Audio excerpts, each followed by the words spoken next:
मैं सौमित्र जी से अनुरोध करूंगी कि वो अपनी कविताएं सुनाए। इनको और मिर्जा जी को सुनने के लिए ही मैंने पूरे दिन अपनी, आज ये खास दिन है तो, और यहाँ पे जितने लोग बैठे हैं वो उनके लिए भी बहुत बड़ी उपलब्धि होगी कि हम अपने समय के इतने बड़े हस्ताक्षर को सुन पाएंगे। सौमित्र जी को सुनने का सौभाग्य मुझे बहुत बार मिला है और कई बार ऐसा भी हुआ है कि जय झरोटिया साहब, आप और हम लोग बैठ के, हम लोगों ने, मतलब मैं छोटी थी मगर इन लोग का बड़प्पन था कि ये लोग मुझसे भी पढ़वा लेते थे, तो वो सारी बहुत सारी स्मृतियां हैं इनके साथ, और इनको सुनना सचमुच आज के शाम की बहुत बड़ी उपलब्धि होगी कि हम लोग मृदा जी को और सौमित्र मोहन को सुन पा रहे हैं। ये एक साक्ष्य होगा इस गैलरी के लिए भी। कई बार हम लोग एक साथ ही बैठे थे उन गैलरीज में भी, ये हम लोगों ने अर्पणा की गैलरी में भी ये होता था कि एग्जीबिशन चलती रहती थी, सौमित्र जी पढ़ रहे हैं, जय झरोटिया हैं, तो अभी वो हमने उनको कोविड में खोया है। बहुत ही तकलीफ है उसकी। हमने बहुत सारे कलाकारों को, संगीतज्ञों को खो दिया है। मैंने ये सोचा है कि मैं आपको जी अपनी छोटी कविताएं सुनाता हूँ। उसकी वजह ये है कि हम गैलरी में बैठे हैं जी और इमेजेस में है जी।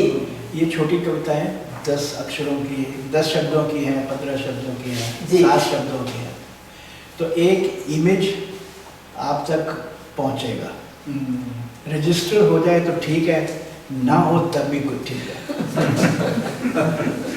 तो हिंदी के वरिष्ठतम कवि हैं और सचमुच हम लोगों का सौभाग्य है कि हमारे बीच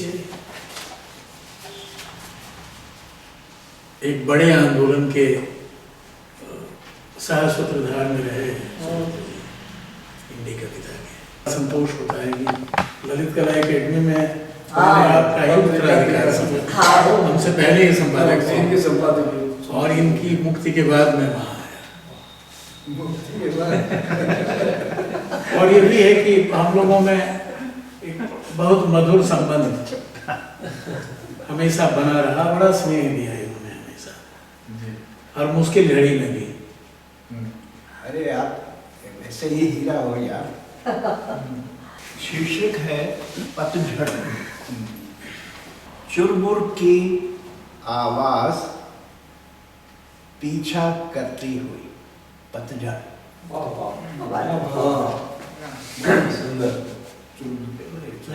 कविता तो इतनी छोटी छोटी ही कविताएं सुनाऊं। पूरा विजुअल्स दिखाई पड़ रहा है। हाइकू तो नहीं है, नहीं हाइकू नहीं है, उसके बहुत सारे नियम हैं। बैंड हाई है। हाँ ऐसा कह लीजिए।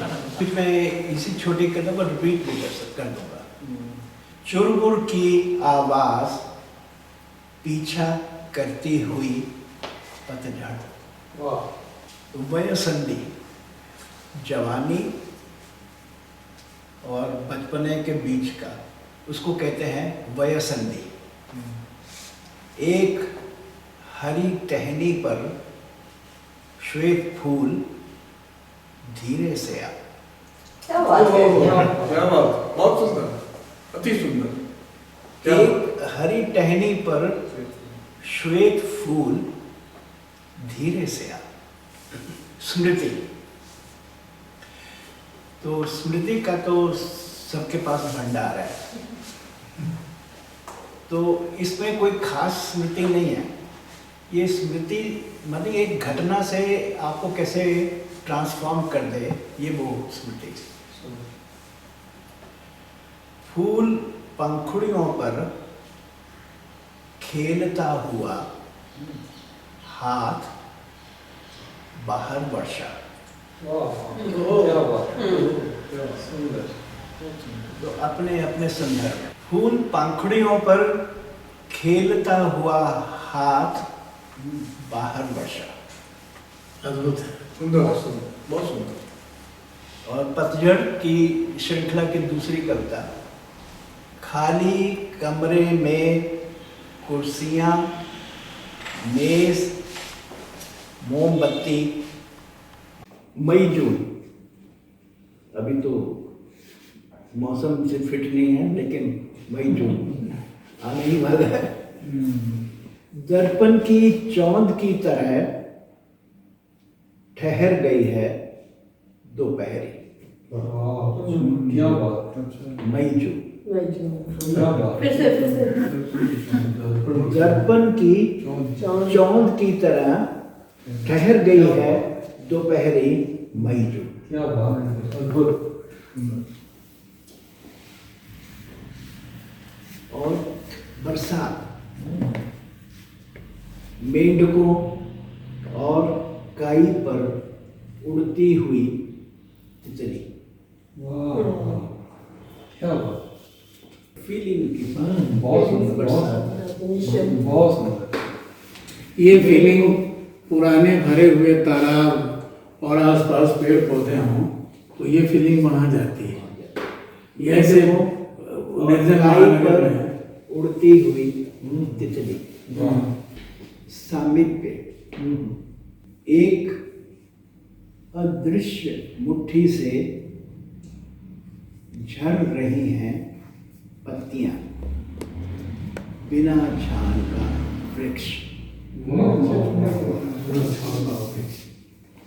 सुंदर, बहुत सुंदर। सामीप्य है ना, छाल का क्या था। मीलों लंबा परिवार, इसका शीर्षक है परिवार। मीलों लंबा हरा बिछावन, एक पेड़ गेंदे की क्यारियों में बाहों घिरा। क्या बात है। एक क्या बात है। और लास्ट में सुनाता हूँ, पूर्णिमा। एक कुहुकती हुई गंध आकाश की। कुहुकना जो होता है वैसे तो कोयल से, और ये सुगंध के लिए। एक कुहुकती हुई गंध आकाश की, नदी में बहता हुआ संगमरमरी दिया। नदी में बहता हुआ क्या बात। दिया, परफेक्ट। क्या बात है, सर बोल दिया। एक कुहुकती हुई गंध आकाश की, नदी में बहता हुआ संगमरमरी दिया। वाह, बहुत सुंदर। क्या बात है। एक कविता विशेष रूप से लाया हूँ प्लीज। जो इस संग्रह के बाद की है। मुझे लगता है कि मैं अपने आसपास की तमाम चीज़ों में हूँ। वाह, वाह, क्या बात। मुझे लगता है कि मैं अपने आसपास की तमाम चीज़ों में हूँ। पतझड़ में पेड़ पूरी तरह नंगा हो चुका है, लेकिन एक फुनगी पर कुछ हरी पत्तियाँ अभी तक बची हुई हैं, और मैं इस स्फुरन में क्या वाह। बात है। अभी आपने भी ये शब्द इस्तेमाल बहुत किया। सुंदर। बहुत सुंदर शब्द है। पतझड़ में पेड़ पूरी तरह नंगा हो चुका है, लेकिन एक फुनगी पर कुछ हरी पत्तियां अभी तक बची हुई हैं, और मैं इस स्फुरन में हूँ। टीवी के रियलिटी कार्यक्रमों में मध्यम वर्ग के लड़के लड़कियां छोटे शहरों की केंचुल दर्शकों के सामने उतारते अक्सर नजर आ जाते हैं, तो मैं इस उदंडता में, इस उदंडता में।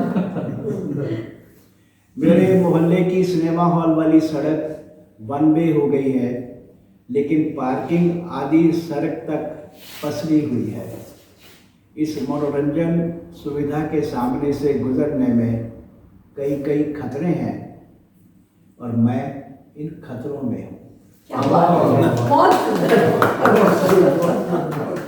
डिपल चुप्पी और अवसाद के घटाटोप में सुन्न कर देने वाली छवियों को देखते हुए हमेशा एक डर मंडराता दिखता है, और मैं इस डर में हूँ। मुझे लगता है कि मैं अपने आसपास की तमाम चीज़ों में। वाह, बहुत अच्छी कविता। बहुत अच्छी कविता। बहुत सुंदर, वाह, मतलब एक आपको सुनना और ये एक ऐसी छोटी सी महफिल मगर बहुत ही खूबसूरत और बहुत ही अर्थपूर्ण है। उसका अर्थ हाँ बहुत ज़्यादा अच्छी, मज़ा आ गया, मतलब सचमुच बहुत अच्छा लगा। सौमित्र जी को सुनना हर बार भी चमत्कृत करता है। तो सर की पोएट्री तो ऐसे लग रही थी जैसे बीज का अंकुरण हो, है ना, धीरे धीरे धीरे धीरे खुलती जाए, धीरे अब हम लोग मृदुला जी को सुनेंगे। मृदुला जी ने मतलब मैं अपनी एक एनेक्डोट से बात शुरू करती हूँ। जी। तो मैं दिल्ली आई थी 96 में और मतलब एक ऐसा कोइंसिडेंस है कि मैंने 10 दिसंबर 1996 में दिल्ली में पाँव रखा था और सीधे ऑफिस, एक नए ऑफिस में ज्वाइन करने गई थी। 10 दिसंबर मेरे लिए बहुत खास दिन हो गया क्योंकि उसी दिन मैं दिल्ली आई थी 96 में और बाई चांस आज 10 दिसंबर है। तो कुछ दिनों बाद मैं दिल्ली आई तो मुझे कलकत्ता में जब मैं आ रही थी तो वहाँ पे एक राइटर थी सुकृति जी, उन्होंने कहा दिल्ली बहुत बड़ा है संगीता, तो वहाँ जाकर ऐसा ना हो जाए कि तुम खो जाओ। कलकत्ता मतलब ऐसा शहर है जहाँ तुमको सब लोग जान गए हैं। 9 साल मैं रह चुकी थी वहाँ पे, तो कुछ ऐसा ही कुछ जीवन में हुआ कि मुझे लगा कि मैं ये शहर ही छोड़ दूँ, जबकि कलकत्ता से मुझे बहुत प्यार था। मैं कलकत्ता छोड़ के आई और यहाँ आके फिर मैंने कहा मेरी 2 एग्जीबिशंस वहाँ हो चुकी थी, एकल प्रदर्शनियाँ। तो मेरी अगली एकल प्रदर्शनी थी, बात बहुत मजेदार है इसलिए बता रही हूँ। तो लगभग 1 साल के अंदर ही मैंने IFX बुक किया और उस एग्जीबिशन को वो उसके साथ बहुत सारी यादें जुड़ी हैं, केशव मलिक की, मृदुला जी की भी। तो मैंने मृदुला जी का फ़ोन नंबर लिया, ऐसे सारे बहुत सारे लेखकों से मेरी जान पहचान थी उस समय, और इन लोगों से मैंने कहा कि वो मृदुला जी का और उनका नंबर चाहिए, उनकी सिस्टर का नंबर चाहिए। तो दोनों लोगों का नंबर मैंने लिया, मैंने मृदुला जी को फ़ोन करा। ये तो मेरे को जानती नहीं थी, तो मैंने कहा मैं संगीता बोल रही हूँ। बोले, इन्होंने कहा अच्छा बताइए। मैंने कहा ऐसा है मैं दिल्ली आ गई हूँ और मेरी एक एग्जीबिशन है, मैं चाहती हूँ कि आप उसको देखने आए। तो मृदुला जी ने उधर से कहा पर मैं तो आपको बिल्कुल नहीं जानती हूँ। तो हमने कहा तो कोई बात नहीं, मैं तो आपको जानती हूँ ना। और उन्होंने कहा कैसे? मैंने कहा मैं इतनी बड़ी आपकी फैन हूँ, मैं आपकी सारी चीजें पढ़ती हूँ। डैफोडिल जल रहे, जब घर में धर्म आता था तो छीना झपटी होती थी कि कौन उसको पहले पढ़ेगा। 2 मैगजीन्स आती थी उन दिनों, धर्मयुग और साप्ताहिक हिंदुस्तान, जिसमें बराबर ये छपती थी। मैंने कहा ढंके की चोटों में सबसे ज्यादा मैं आपको पढ़ती हूँ, आपकी इतनी बड़ी फैन, तो मैं ना आपको जानती हूँ, आप कैसे नहीं आएगी? पता नहीं इनको मेरी बात कितनी अम्यूजिंग लगी कि ये फिर उस एग्जीबिशन में आई और तब से एक बहुत ही खूबसूरत रिश्ता है हमारे बीच। उम्र का फासला भी होगा तो मैं इनसे ऐसी बातें भी कर सकती हूँ जो एक दोस्त अपने दोस्त से करता है, एक मेंटर से जो हम कर सकते हैं वो भी कर लेती हूँ। बहुत सारी राय सलाह अपने बेटे के बारे में, इसके बारे में, मतलब मैं हर तरह की बात इनसे कर लेती हूँ। पर शुरुआत ऐसे हुई थी, उन्होंने कहा मैं आपको नहीं जानती, मैंने कहा मैं आपको जानती हूँ। तो इसी बात पर मैं हमेशा इनसे इसी तरह की जिद करके मैंने इनको बुलाया था पहली बार अपनी एग्जीबिशन में। तो उसी जिद से फिर अनुरोध भी कर रही हूँ कि आज की शाम में कोविड के दौरान उन्होंने बहुत अच्छी और बहुत गहरी कविताएं लिखी और मुझे उसको पढ़ने का और सुनने का मौका मिला। तो मैं आप जो भी सुनाइए सुनाइए, उसमें पिता जो कविता है वो मुझे जरूर सुनिए। ऐसा है कि आप तो कविता के वृक्ष हैं, मैं तो अंकुर हूँ। मैं तो कविताएं मैंने लिखी नहीं कभी। एक जमाने में लिखती थी कुछ, तो वो अंग्रेजी में लिखती, क्यों लिखती थी मत पूछेगा, बहुत पर्सनल है। और वो कविताएं भी सारी की सारी प्रेम कविताएं सब, बहुत सिवाय एक आध के। तो ये कोविड जब हुआ तब पता नहीं क्या हुआ, क्यों हुआ मैं नहीं जानती, मगर उसके बाद मैंने कविताएं लिखी और मतलब लगातार कविताएं लिखी। कोविड से संबंधित भी थी, मगर जो मैं पढ़ना चाहती हूँ वो कोविड से संबंधित नहीं है। तो एक किंचित लंबी कविता पढ़ रही हूँ और फिर वो जो संगीता को गीता का आना, और अगर समय हुआ तो एक कविता और पढ़ सकते हैं। जी पढ़े। ये जरा सी लंबी है। एक थी पद्मा नदी, ये आपको पता होगा सबको, जो अम्पन साइक्लोन आया था, तो उसी पर है। एक थी पद्मा नदी, अल्हड़ आवारा या बदचलन। अनगिन महबूब नहीं थे उसके, 2 आशिकों की माशूका थी। एक का नाम हिंद, दूसरा बंग था। उनके बीच इतनी बार डोलती, कभी इसके आगोश में कभी उसके, लगता 150 के साथ सोली। जब जब आशिक बदलती, आफत आ जाती। कगार टूट टूट कर गिरते, झोंपड़े तिनकों से उड़ जाते, मछलियां रेत पर तड़पती, उत्ताल लहरों के आलिंगन से मछुआरे बमुश्किल जान बचाते। पद्मा इतराती, अटखेलियां करती। कुदरत कहती, अल्हड़ है, संभल जाएगी, भटकना छोड़, एक ठौर ठहर जाएगी। पर पद्मा न बदली न संभली। कुदरत का सब्र चुक गया। वायु से कहा, उठा चक्रवात, पद्मा समझ जाए बंदिश लगाने को कोई है। वायु ने चक्राकार उछाला, हिलकोरा खाती तरंगों को। पद्मा खिलखिलाई, चलो उस ओर। इधर समंदरी झंझावात उठाया। जैसे ही पलटी, पीछे से किसी ने जिस्म उसका दबोच लिया। वो गुस्से से फनफनाई, छोड़ो बम। वो सांस घोटती दानी जकड़ उस नफीस महबूब की नहीं थी। विकराल अम्फन घात लगाए बैठा था। जैसे ही हवा ने चक्रवात उठाया, जबड़े खोल उसे निगल लिया। विकट राक्षसी ताकत से लैस बाहर उगला कि कयामत आ गई। समुद्री बेला की ऊंचाई पहाड़ों से होड़ लेने लगी। तूफान का वेग ऐसा पहाड़ों को चक्राकार घुमा देता। एक बाह की जन्नाती गिरफ्त में सिर धुनती पद्मा को जकड़े समंदरी तरंगे उछाल, धरती धराशायी कर ऐसा तांडव किया अम्फन में कि शिव शंकर त्राण त्राण कर उठे। दोनों आशिकों के पांव तले कगार धसके कि समंदर सदा बहार पर काबिज हुआ। वे तटीय हिंद बंग के जादुई सुंदरबन, वे नायाब जड़ी बूटियां पेड़ पौधे, वे जीव जंतु परिंदे सरीसर, वे सुंदरी गंगवा निपा के पेड़, वे शेर जंगली बिल्ली चीतलूद, जलकिरात अजगर कोबरा कच्छप, वे सफेद सारस बाज हॉर्नबिल सुरखार, वे रंग बिरंगे दमकते कौरेला। वो पद्मा की मनमाती चाल, वो जिंदगी की थिरकन नेस्तनाबूद हो गए। और इंसान कहाँ गए इंसान? वे कबीले से मिल गए आदिवासी, उस जंगल में कच्चे घरों के निवासी, उस समंदर में बेखौफ उतरे मछुआरे, उस सांवले सलोने जमीनी इंसान। तबाह कर सुंदर बन, वायु का वेग धीमा पड़ा, तरंगों का उठान कम हुआ, पेट भरे अजगर सा अम्फन, जिस्म ढीला छोड़ सो रहा। कब तलक पर कब तलक?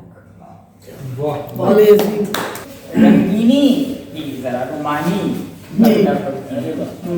भोर की बारिश, भोर में बारिश क्या हुई, सुरूर तारी हुआ। एक पैग उम्दा रायन वाइन पी हो जैसे, मनुआ झूमू कि बेवजह हंस भी दी। भूल गई हर हाल, मास्क एक बांधना है नासिका होंठों पर। मिट्टी की सौंधी महक के क्या कहनी, बंधी नासिका से जज्ब हुई भीतर। सांस घोट नहीं पाए मुंह पर पट्टी, मिट्टी नहीं मिट्टी का अतर था वो। क्या बात है। काया को सराबोर कर गया जैसे राइन वाइन का खिंचाता श्वास। कयास लगाते रहो किसकी है गमक, ऑर्किड नहीं, ब्लूबेरी नहीं, घास का फूल। क्या बात है। अरे नहीं, है घुमड़ते बादल की सुरही। मिट्टी के अतर में मिली आसमानी खुशबू, या महबूब की महमहाती आस, एक भ्रम। महक गमक में लाते गजब कुमार, राइन वाइन या भोर की बौछार। बौछार धीमी परबंदी बूंदा बांदी, रफ्ता रफ्ता झींसी तब तिलकता सुरूर। इंतजार करता बौछार की, यूं बरसे इस बार कि मदहोश हो भूल जाऊं, गाती नहीं मैं गाऊं बेपरवाह सुरताज से, जैसे हूँ वाइन से लबालब स्ट्रॉबेरी। भोर की बारिश में अद्भुत समागम, राग शास्त्रीय पर सौरभ अलमस्त। मिले तो उफने बेखुदी की हिलोर, वही लहर जो बख्श गई थी अस्फुट रागिनी की आहट सी, तिलस्मी महक राइन वाइन की।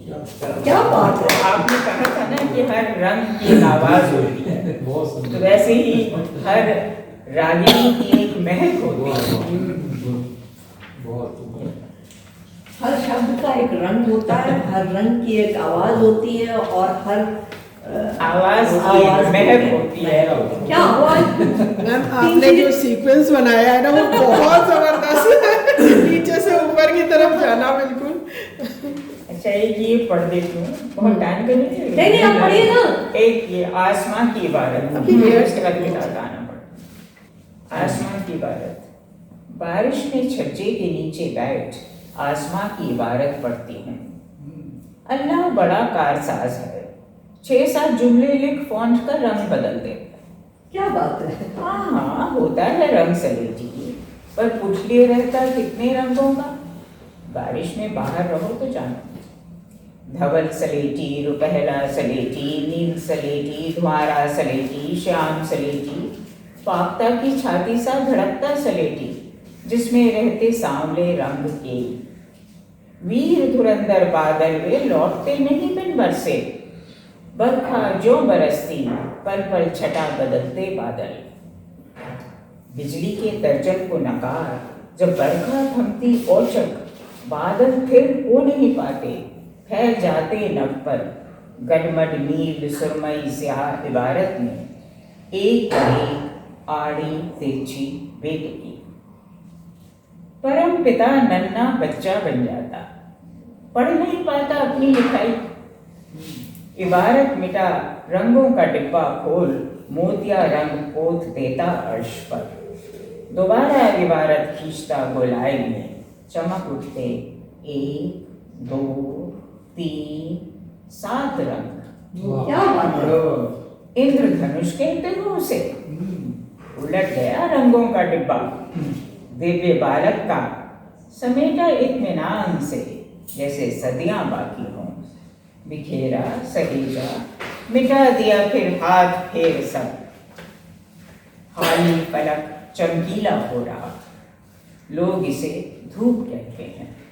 मैं जानती हूँ बंद डिब्बा है ये रंगों का, खुलेगा तब देखेंगे खेल सलेटी का। क्या बात है। पूरी पेंटिंग है ये है ना। मेरे शेड्स की सारी पेंटिंग है ये। चलो ये पिता का आना, ये संगीता को बहुत पसंद है कविता। कल रात सिर पर हाथ रख पिता सिरहाने बैठे रहे, निःशब्द 2 घंटों तक।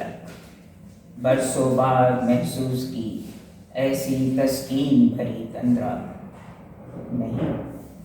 नहीं वो सपना नहीं था। सपनों में नहीं होती ऐसी दीर्घ चुप्पी, ऐसा सघन स्पर्श। 2 घंटे बाद वे गए और मैं बाहोश हुई। देखा वे अपनी घड़ी पीछे छोड़ गए, पर बिना घड़ी में बाहर कभी निकलते नहीं। मैंने पुकारा, पिताजी घड़ी आपकी यहाँ है मेरे पास। पुकारा बार बार, पिताजी पिताजी घड़ी आपकी ये रही, लीजिए ये आपकी घड़ी, इसके बिना आप जाते नहीं। वे लौटे नहीं। मैं पुकारती रही, तकिए के नीचे महसूस करती रही घड़ी के स्टील की शक्ति, सुइयों की नोक का तीखापन, छुअन पिता की उंगलियों की। कितनी कोमल स्नेह। अभी लौट कर आते होंगे, घड़ी बिना जाते नहीं कहीं। पर खड़ी होने लगी लो मेरे हाथों से, पर खड़ी होने लगी लो मेरे हाथों से, और चुपनी गई धीरे धीरे जैसे पिता करते।